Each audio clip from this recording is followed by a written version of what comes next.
Bom dia a todos! Graça e paz do Senhor Jesus seja com todos nós. Uma ótima quinta-feira para todos. Hoje é dia 28 de julho de 2022. Seja muito bem-vindo ao nosso devocional de hoje. E nesta quinta-feira, o tema do nosso devocional é a ressurreição e a vida. Essa expressão está em uma frase de Jesus, dita ali em um momento em que os amigos, as irmãs de Lázaro estão apavoradas porque o grande amigo do Senhor e o irmão delas também, o amigo de todo mundo, Lázaro, havia morrido.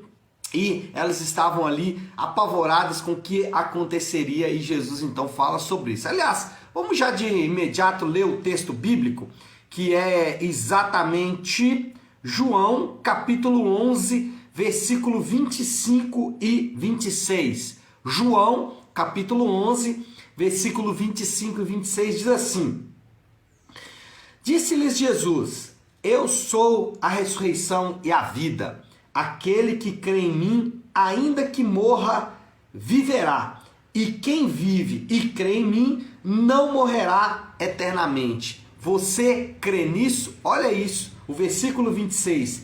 Quem vive e crê em mim, não morrerá eternamente. Bom, a ressuscitação, e aí é importante destacar aqui já de cara uma diferença que é entre ressuscitação e ressurreição. Deixa eu colocar o carregador aqui do iPad, senão ele vai desligar.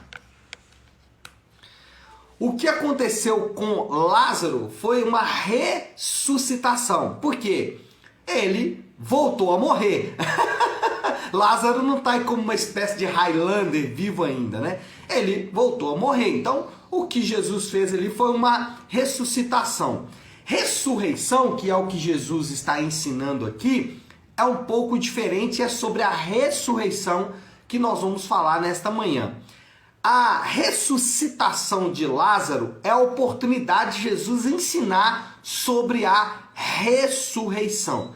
Lembrando que Jesus é a primícia da ressurreição. E o próprio texto bíblico vai dizer isso. Ou seja, Jesus é o primeiro a ressuscitar. E a ressurreição do Senhor Jesus, ela vai também nos dar o modelo e o molde de como será a ressurreição. A primeira coisa que nós aprendemos sobre a ressurreição é que ela é um pouco diferente do conceito de reencarnação. Qual que é a diferença? A ressurreição é com a mesma identidade e com a mesma aparência. O Senhor Jesus, quando ele ressuscita com a mesma identidade, ou seja, ele sabia quem ele era, as pessoas que estavam próximos dele sabiam quem ele era, porque ele manteve a mesma aparência ou uma aparência muito próxima da que ele tinha anteriormente, e mais, ele sabia quem ele era, ele tinha recordação das coisas que ele havia passado. Então, a pessoa, quando vai ressuscitar, ela vai manter a mesma identidade e ela vai manter uma aparência muito próxima do que ela tinha anteriormente. As pessoas às vezes perguntam para mim assim: pastor, lá na eternidade ou na ressurreição, né, na restauração de todas as coisas, eu vou ter a minha memória das coisas do passado, vou me lembrar dos meus pais, eu vou me lembrar dos meus amigos, eu vou me lembrar dos meus irmãos, eu vou me lembrar das coisas que eu passei aqui na terra? Evidentemente que sim. E por que eu posso afirmar isso? Porque o Senhor Jesus se lembrou de tudo o que havia acontecido com ele. Ele se lembrou dos seus amigos, ele se lembrou dos seus discípulos, ele se lembrou dos seus familiares. Então, se Jesus é a primícia da ressurreição e ele se lembrou, nós podemos afirmar que no mundo vindouro nós também vamos nos recordar das coisas. E aí alguém pode já perguntar: pastor, mas eu não posso me lembrar de tudo não, senão eu vou ficar apavorado. É óbvio que essas coisas elas já não terão a influência do pecado para nos destruir. Então elas já não nos trarão a tristeza que trazem hoje, elas não nos trarão mais a depressão e a angústia que nos trazem hoje. Por quê? Porque hoje essas memórias, elas estão debaixo da influência do pecado, o que não acontecerá no mundo vindouro. Mas a primeira coisa aqui é que reencarnação e ressurreição são diferentes, porque na reencarnação você recebe várias identidades, ou o ensino é esse, né? Isso não acontece de fato porque isso não é verdade, mas o que se ensina é que o indivíduo vai receber várias identidades e que ele já não tem memória do que aconteceu com ele no passado. A ressurreição é diferente. O indivíduo permanece com a mesma memória, permanece com as suas lembranças e também com uma aparência muito próxima da que ele tinha anteriormente. Segundo aspecto da ressurreição é que a ressurreição ela é física, e isso é importante, porque aquela ideia, né, de que vamos passar a eternidade tocando harpinha, né, em alguma nuvem aí do céu, a ideia de que a eternidade é um lugar monótono em que a gente vai ficar ali deitado em esteiras ou apenas fazendo coisas assim que não tem muito sentido, que não faz muito sentido para a gente que está aqui hoje. Esse ensino não é bíblico. Jesus, quando ele ressuscita, ele vai fazer as mesmas coisas que ele fazia antes. Ele vai andar, ele vai conhecer, ou ele vai conhecer não, ele vai andar, mas ele vai reconhecer os seus amigos, ele vai comer. A diferença é que agora, ou no mundo vindouro, tudo vai estar restaurado e não vai estar mais influenciado pelo pecado. Exemplo, os relacionamentos que hoje são tão difíceis, ainda que nós consigamos ter boas amizades, no mundo vindouro, esses relacionamentos não serão marcados mais pelo pecado, pelo egoísmo, pela vaidade e outros sentimentos que são tão ruins. Então, no mundo vindouro, vamos ter as boas conversas que temos aqui na Terra, mas sem os aspectos do pecado. E aí, esse ensino ele é tão importante, por quê? Porque o crente ele pode viver a vida sem limites. O crente não precisa ficar preocupado se ele está gastando a vida dele. Ele pode gastar a vida dele à vontade, porque ele sabe que esta vida não acaba. Então ele pode trabalhar, ele pode servir a igreja local, ele pode trabalhar de forma mais enfática do que outras pessoas, ele pode se relacionar com as pessoas de maneira até mesmo a tomar prejuízos. Por quê? Porque ele de fato sabe que a vida dele não acaba nos 70, 80 anos de vida, ele vai continuar vivendo. E o outro lado também é verdadeiro. O crente, ele pode refrear os desejos da carne, ele pode refrear os desejos do corpo, porque ele sabe que refrear os desejos do corpo agora significa dar liberdade para o corpo no mundo vindouro. Se eu refreio os meus desejos agora, eu vou ter a garantia de que no mundo vindouro eu vou poder usar o meu corpo de maneira não tão contida como eu uso agora, ou como eu uso nesse momento. Aqui o melhor exemplo talvez que a gente pode dar sobre o fato de que a ressurreição é física e de que o crente pode viver a vida sem limites é uma expressão que eu ouvi alguns anos atrás quando eu era líder de jovens na igreja local, e aí um pai disse para mim assim, eu conversando com ele sobre o seu filho que estava querendo viver a vida na esbórnia, né, na promiscuidade e tal, e aí eu falei com o pai, né, falei, olha, isso não é bom, isso não vai gerar frutos para ele, e principalmente ele está desagradando ao Senhor. E aí o pai disse, não, eu disse para ele, olha só o conselho do pai, né, eu disse para ele que ele deve aproveitar a vida à vontade. Qual que é a premissa errada aqui? É que esse pai está imaginando que a vida tem ali os seus 70, 80 anos e que depois acaba. Então o jovem realmente tem que aproveitar. Agora o crente sabe que a vida dele não está resumida a 70, 80 anos. Que na ressurreição ele vai manter o seu corpo e vai poder usar o seu corpo de forma à vontade. Então, essa realidade faz com que o crente encare as dinâmicas da vida de forma completamente diferente do que aquele que não tem essa convicção. Ou seja, para nós o relógio não está passando, ele não está comendo o tempo. Né? Os meus dias não estão simplesmente passando. Eu estou vivendo como mais um dos meus dias da eternidade. Então eu posso viver esse dia sem me preocupar com o fato de que ele está acabando. Para minha vida não acaba, para você também não. Terceiro lugar, a ressurreição é para todos. Primeiro, a ressurreição ela é diferente da reencarnação, porque você mantém os seus aspectos físicos e a sua identidade. Segundo, a ressurreição ela é física. Então aquela ideia de que os crentes vão viver num lugar monótono, sem graça, tocando harpinha, não existe. Os crentes vão curtir de fato a vida, vão poder de fato viver a vida de forma muito plena, porque eles vão ressuscitar fisicamente.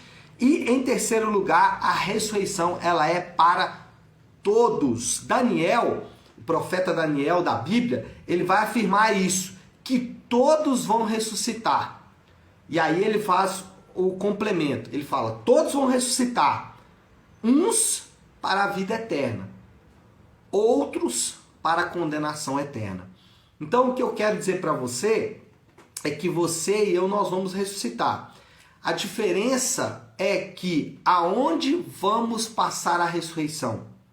A ressurreição vai ser passada com o Senhor Jesus na terra restaurada, no mundo restaurado, nesse mundo que Deus nos criou para viver, porque alguns irmãos acham que nós vamos ser levados para outro mundo, vamos viver em outros mundos. Não. Deus pegou todos os planetas que nós temos conhecimento e o único habitável é esse. Aí ele pega o homem e que ele cria um planeta habitável e põe o homem para viver em outro planeta. Não faz sentido. Nós somos criados por Deus para viver neste planeta. E é neste planeta que nós vamos viver. Claro, como eu disse, restaurado. Mas é neste planeta que vamos viver. Agora, existe uma outra possibilidade. Existe a possibilidade de se passar a eternidade fisicamente na condenação eterna. A Bíblia vai chamar isso aí de lago de fogo. De fato, não se há muita descrição de como é isso. Mas a Bíblia diz que não é um lugar bom. A questão é, aonde você vai passar a sua eternidade? Você vai passar a eternidade na condenação eterna, a Bíblia chama de lago de fogo, ou a gente chama também de inferno, ou você vai passar a eternidade com o Senhor na terra restaurada? Essa é a pergunta que você deve fazer e a resposta dela é talvez a resposta mais importante que você tem que dar. Certa vez alguém me disse, pastor, eu preciso aproveitar bastante essa vida aqui. Eu disse, olha, essa vida é uma oportunidade que Deus me dá para ter salvação e evangelizar outras pessoas. E essa deve ser a nossa perspectiva em relação a essa vida. Se você não tem convicção de onde você vai passar a eternidade, é importante você buscar isso. É importante você buscar conhecer a palavra de Deus para entender quais são os mecanismos que você precisa para passar a eternidade com o Senhor. Essa de fato é a decisão mais importante da sua vida. Conclusão, moral da história. A Bíblia ensina que a ressurreição é o aspecto mais importante da nossa esperança. Essa é a moral da história. A moral da história é, alguns têm esperança de que a crise no mundo vai passar e que a economia vai melhorar. Alguns têm esperança de que o próximo presidente da República vai ser muito bom, ou alguns estão sem esperança. Né? Nossa, se o fulano ganhar, acabou, vai acabar tudo. Vai não, irmãos, vai acabar nada. Se A ou B ganhar, sabe, não é isso. O ponto aqui qual que é? O ponto é que a Bíblia diz qual deve ser a nossa esperança. A nossa esperança é na ressurreição. E isso é tão incrível, porque se a minha esperança é a ressurreição, eu posso viver a vida aqui de maneira completamente diferente. Eu posso obedecer ao Senhor de forma muito tranquila, porque eu sei que a obediência agora vai redundar em bênção no futuro. E essa deve ser a nossa esperança. Bom, essa é a conclusão, e a partir dessa conclusão, nós podemos então pensar aí no desafio, na aplicação. Qual é a aplicação que nós podemos fazer aí de tudo isso que acabamos de ouvir? A aplicação é muito simples. Coloque a sua esperança na ressurreição prometida por Cristo. Não coloque a sua esperança em coisas que são falíveis. Eu conheci uma pessoa há muitos anos atrás que ela foi demitida de uma empresa e a vida dela praticamente acabou. Ela trabalhava numa grande empresa, tinha uma boa posição lá e foi demitida. E a vida dessa pessoa praticamente acabou. O casamento, porque ela não conseguiu mais se concentrar, a vida com os filhos, a vida na igreja, tudo acabou. Porque a esperança dele estava onde? Naquele trabalho. E quando o trabalho foi embora, foi-se a esperança.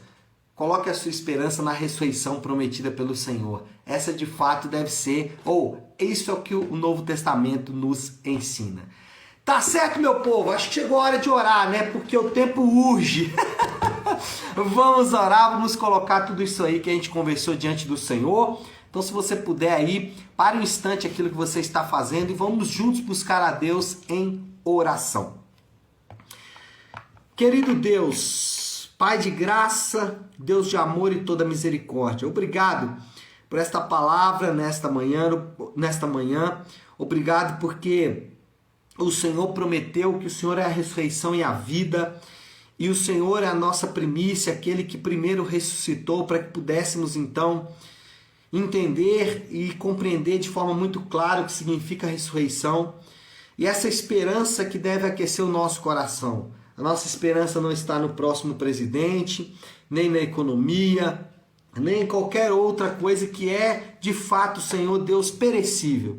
Mas a nossa esperança está no Senhor e na promessa da ressurreição que o Senhor nos fez, de que viveríamos com o Senhor em um mundo restaurado, mundo esse que nós poderíamos, Pai, usufruir de maneira como o Senhor pensou e projetou para cada um de nós. Nós oramos e te agradecemos por esta viva esperança. E é com esta esperança que nós vamos viver não só esta quinta-feira, mas todos os dias da nossa vida. Nós oramos assim em nome do teu santo Filho Jesus. Amém, amém e amém. Amém, meu povo? Bom, então é isso. Nós vamos ficando por aqui. Que Deus te abençoe. Uma ótima, uma excelente quinta-feira para todos. Fiquem com Deus.